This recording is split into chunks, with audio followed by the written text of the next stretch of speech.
Gold monthly time frame last year price ने ये range breakout करने के बाद ऊपर गया, लेकिन वेव काउंटिंग के बेस पे देखें तो ये एवीसी वेव या नेक्स्ट लेवल 5 इंपल्सिव वेव भी हो सकती हैं। लेकिन ये चीज़ ट्रम्प के कार्यकाल के अगले 4 साल में क्लियर होगी। लेकिन इस समय एबीसी वेव की पॉसिबिलिटी है और उस कंडीशन में वेव सी का टारगेट 3036 जो लेवल हिट करने से पहले टेलीग्राम में अपडेट कर दिया था, और फ्राइडे क्लोजिंग इस लेवल के नीचे है। क्योंकि ये मंथली टाइम फ्रेम का लेवल है, इंट्राडे का नहीं, इसलिए $10 का डिफरेंस इजीली हो सकता है। लेकिन रेजिस्टेंस लेवल पॉसिबल 3036 है, जिसके बेस पे आपको ट्रेड करनी है। और मंथली टाइम फ्रेम आरएसआई बहुत ज़्यादा ओवरबाउट है। लेकिन वीकली टाइम फ्रेम देखें तो ये एक पैरेलल चैनल है जिसकी अपर ट्रेंड लाइन बार बार रिटेस्ट हो रही है और फ्राइडे में फिर से अपर ट्रेंड लाइन रिटेस्ट हुई। अगर प्राइस करेक्शन करके नीचे आता है तो लोअर ट्रेंड लाइन का रिटेस्ट अगला टारगेट होगा, क्योंकि जो लोग फोमो बाइंग कर रहे हैं $3000 के ऊपर और फोमो बाइंग की टारगेट 4000 हो चुकी है, उससे प्रॉब्लम नहीं है। लेकिन $1000 गोल्ड और ऊपर जाए और रिसेशन वगैरह सब चीज़ को इग्नोर कर दें तो ये प्रॉब्लम है। क्योंकि पहले रिसेशन आएगी, डिफ्लेशन आएगी, उसके बाद में लास्ट में क्यूई होगी, तब गोल्ड $1000 और जाएगा 4000। लेकिन उससे पहले अभी जीरो एनएफपी तो देखनी होगी।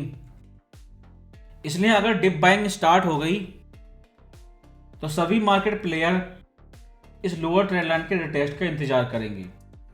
उससे पहले सपोर्ट नहीं है। जो स्टैटिक सपोर्ट था 2800 वो अब ट्रेंड लाइन के नीचे जा चुका है और चार्ट पैटर्न कंप्लीट हो चुका है। अपर ट्रेंड लाइन रिटेस्ट हो रही है और हर पैरामीटर के बेस से गोल्ड लगातार ओवरबाउट होता जा रहा है। और फर्स्ट क्वार्टर 2025 का ये हफ्ता लास्ट वीक है। अगर प्रॉफिट टेकिंग आती है जो फ्राइडे में भी आपने देखी, तो इस हफ्ते भी प्रॉफिट टेकिंग कंटिन्यू रह सकती है, क्योंकि सेकंड क्वार्टर स्टार्ट होगा, नए इकोनॉमिक इंडिकेटर फिर से आएंगे। लेकिन सबसे ज़्यादा इंपॉर्टेंट थिंग है इन्फ्लेशन, जिसे सीपीआई और पीपीआई के थ्रू मेजर करते हैं। वो डाउनटिक शो कर चुकी है। अगर अगला नंबर भी डाउनटिक आया तो सेकंड क्वार्टर का मनी फ्लो ही बदल जाएगा। आपको ये देखना होगा अगले 2 हफ्ते इन्वेस्टर सीपीआई से पहले गोल्ड डंप करते हैं या उसके बाद में। लेकिन अगर सीपीआई एक और डाउनटिक शो कर देती है तो सेकंड इन्फ्लेशन वेव का रिस्क ही खत्म हो जाएगा। इसलिए चार्ट पैटर्न कंप्लीट हो चुका है और इसके अंदर एक और चार्ट पैटर्न है, राइजिंग वेव चार्ट पैटर्न, जिसकी भी अपर ट्रेंड लाइन रिटेस्ट हो रही है। इसलिए वीकली टाइम फ्रेम पर सपोर्ट एंड रेजिस्टेंस नहीं है, केवल चार्ट पैटर्न है और क्लियर चार्ट पैटर्न है। क्योंकि इस लेवल पे बाइंग सेफ नहीं है, लेकिन सेलर को रिस्क मैनेजमेंट इजी लगेगा और सभी market player lower trend line के रिटेस्ट पे डिप बाइंग का इंतजार करेंगे। क्योंकि फर्स्ट क्वार्टर के स्टार्टिंग से गोल्ड ऊपर गया है। अगर प्रॉफिट टेकिंग आई तो डिप बायर इस चीज का इंतजार करेंगे। अगर इस चीज को और ज्यादा क्लियरिटी के लिए डेली टाइम फ्रेम पर देखें, सेम यही चार्ट पैटर्न है। Lower and upper trend line bar bar retest हो रही हैं और ये राइजिंग वेव चार्ट पैटर्न, इसकी भी अपर ट्रेंड लाइन रिटेस्ट हो चुकी है। यानी कि चार्ट पैटर्न पूरी तरह कंप्लीट हो चुका है, केवल रिवर्सल बाकी है।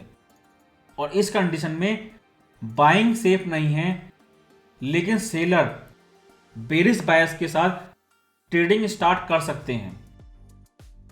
और उसके बाद पैरेलल चैनल की लोअर ट्रेंड लाइन और डेली टाइम फ्रेम को और ज़्यादा क्लियरिटी से देखें तो एक RSI डाइवर्जेंस पॉसिबिलिटी है, प्राइस हायर हाई बना रहा है और RSI उसके अपोजिट डाउनवर्ड जा रही है।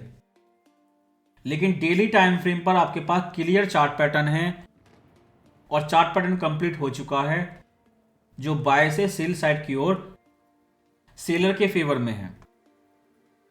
अगर H4 चार्ट को देखें तो वही सेम सपोर्ट लेवल है 2930, 2957, लेकिन प्राइस और ऊपर जाता है तो रेजिस्टेंस आपका 3036 है जो मंथली टाइम फ्रेम से है, और वीकली और डेली टाइम फ्रेम पर सेम चार्ट पैटर्न है पैरेलल चैनल जो इस $3000 लेवल के ऊपर कंप्लीट हो जाता है।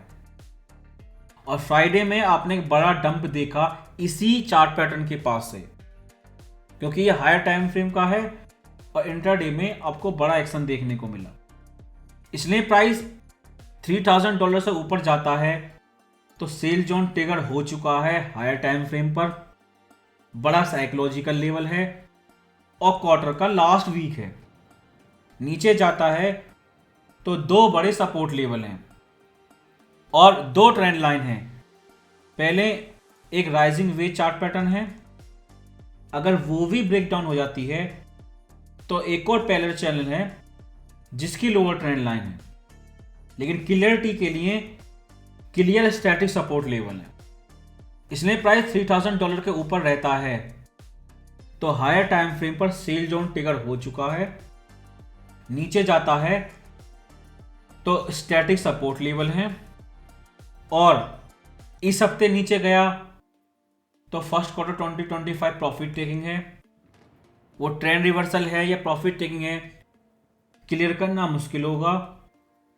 लेकिन जैसे ही सेकंड क्वार्टर स्टार्ट होगा अगर उसमें भी गोल्ड नीचे गया तो प्रॉब्लम है, क्योंकि पिछले हफ्ते एफओएमसी क्लियर कर चुकी है कि वो क्लियर इन्फ्लेशन रिस्क दिखते हैं, और ट्रेड वार अगर फुल स्केल रिटालिएशन आता है तो उसके लिए भी वो तैयार हैं, जिस वजह से रेट पॉज किया और आगे भी रेट पॉज प्रेडिक्ट कर रहे हैं।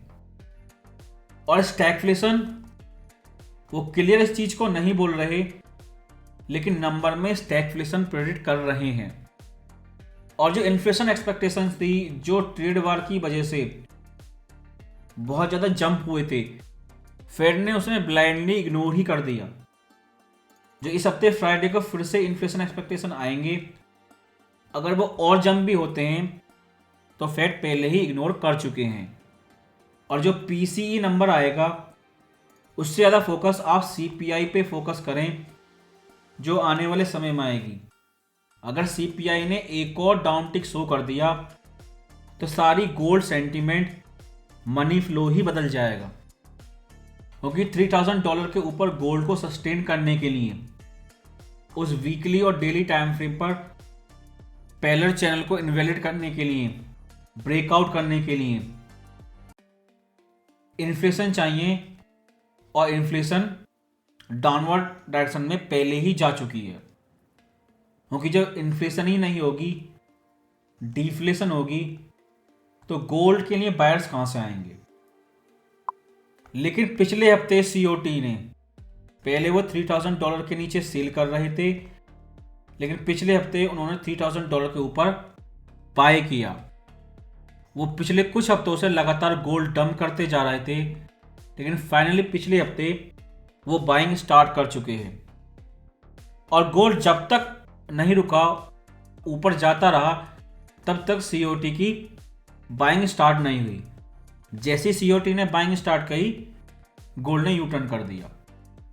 अगर गोल्ड और नीचे जाता है, डिप करता है, डेली वीकली टाइम फ्रेम के पैरेलल चैनल को रिटेस्ट करता है, तो सीओटी बाइंग करने के लिए पहले ही रेडी हो चुके हैं। लेकिन बिगिनर ट्रेडर के लिए डेली टाइम फ्रेम पर प्राइस एक्शन के बेस पे आरएसआई डाइवर्जेंस है, दो चार्ट पैटर्न है, राइजिंग वेज चार्ट पैटर्न और एक पैरेलल चैनल, जो दोनों ही कंप्लीट हो चुके हैं। और $3000 के ऊपर डेली से लेके monthly time frame selling side में है और बाइंग नहीं सेलिंग के फेवर में है। अगर प्रॉफिट टेकिंग आती है और सेकंड क्वार्टर में भी कंटिन्यू रहती है तो मार्केट लोअर ट्रेंड लाइन के रिटेस्ट का इंतजार करेगा और बड़ी डिप बाइंग हो सकती है। लेकिन डेली टाइम फ्रेम पर आपके पास क्लियर चार्ट पैटर्न है।